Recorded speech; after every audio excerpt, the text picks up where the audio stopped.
পূর্ণিমা উপলক্ষে শিলচরে ভারত সেবাশ্রম সংঘের উদ্যোগে অনুষ্ঠিত হল দিনব্যাপী নানা ধর্মীয় ও আধ্যাত্মিক অনুষ্ঠান।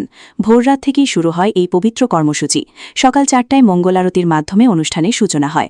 এরপর পর্যায়ক্রমে গীতাপাঠ, সংঘ গীতাপাঠ, চণ্ডীপাঠ, ভজন ও কীর্তনের মাধ্যমে পরিবেশ হয়ে ওঠে ভক্তিমুখর।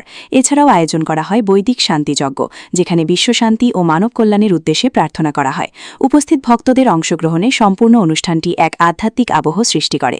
সংবাদ মাধ্যমে মুখোমুখি হয়ে আয়োজকরা জানান, বৌদ্ধ পূর্ণিমা শুধু একটি ধর্মীয় উৎসব নয়, এটি মানবতার বার্তা বহন করে।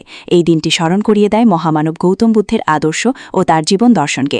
তিনি সমাজের অন্যায় ও অবিচারের বিরুদ্ধে সোচ্চার হয়েছিলেন এবং নারী স্বাধীনতার গুরুত্ব উপলব্ধি করেছিলেন। পাশাপাশি সমাজে অস্পৃশ্যতা দূরীকরণেও তিনি গুরুত্বপূর্ণ ভূমিকা পালন করেন।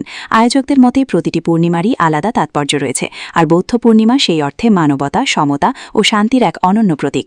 অনুষ্ঠানের শেষে আয়োজকরা সকল ভক্ত ও অংশগ্রহণকারীদের ধন্যবাদ জানিয়ে বলেন, সকলের সহযোগিতায় এই ধর্মীয় অনুষ্ঠান সাফল্যের সঙ্গে সম্পন্ন হয়েছে।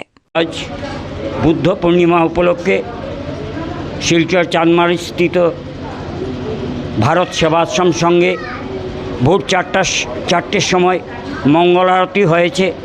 তারপর এখানে গীতাপাঠ, সংঘ গীতাপাঠ, চণ্ডীপাঠ, ভজন এবং বৈদিক শান্তিযজ্ঞ, যার মাধ্যমে এই যজ্ঞের মাধ্যমে পৃথিবীর প্রত্যেক মানুষের শান্তি কামনা করা হয়েছে, যাতে প্রত্যেক জীব মানুষ সুস্থভাবে এই পৃথিবীতে থাকতে পারে।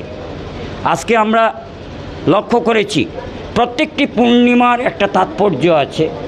এই পূর্ণিমা হচ্ছে বুদ্ধ পূর্ণিমা। গৌতম বুদ্ধ সমাজের অন্যায় অত্যাচারের বিরুদ্ধে রুখে দাঁড়িয়েছিলেন এবং সেই সময়ে নারীদের যে স্বাধীনতা ছিল না, এটা তিনি মর্মে মর্মে উপলব্ধি করেছিলেন।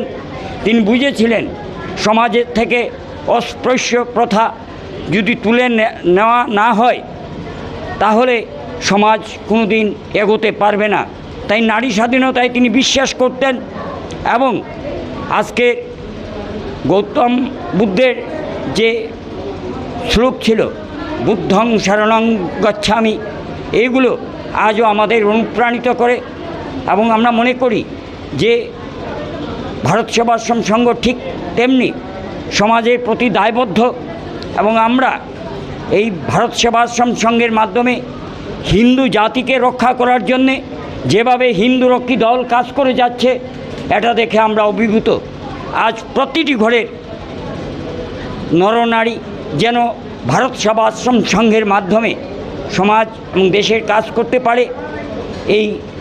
এবং আজকের দিনের মাহাত্ম্য এটা মহারাজ বলেছেন। আর এই ভারত সেবাশ্রম সংঘ যেখানে আমরা যাই, গয়াতে যাই পিণ্ড দান করতে, শেষ কাজ করতে, সেখানে এই ভারত সেবাশ্রম সংঘ একটা ত্রাতার ভূমিকায় পালন করে।